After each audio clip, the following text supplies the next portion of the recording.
అందరికీ నమస్కారం అండి. ఈరోజు ప్రసాదం ఫలామృతం ఎలా చేయాలో చూద్దాం రండి. ముందుగా దీనికి కావలసిన పదార్థాలు ఏంటో చూడండి. ఇప్పుడు ఒక గిన్నెలో పాలు, ఇది కాచి చల్లార్చిన పాలండి.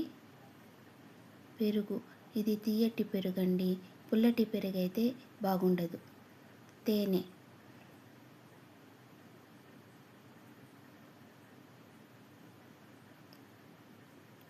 నెయ్యి,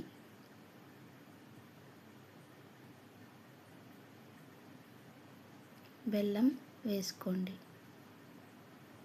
ఇప్పుడు డ్రై ఫ్రూట్స్ వేసుకోవాలండి. ఇవే కాకుండా మీ దగ్గర వేరే ఏవైనా డ్రై ఫ్రూట్స్ ఉంటే కూడా వేసుకోండి. తర్వాత పండ్లు వేసుకోవాలండి.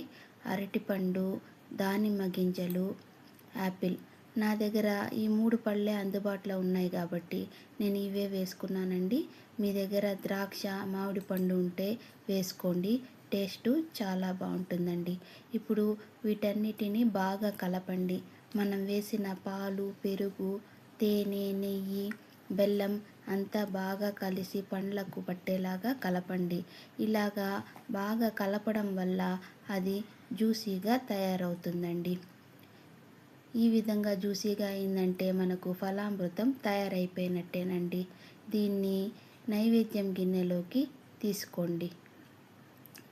అంతేనండి, చాలా ఈజీగా చేసుకొని ప్రసాదం ఫలామృతం మనకు తయారైపోయిందండి.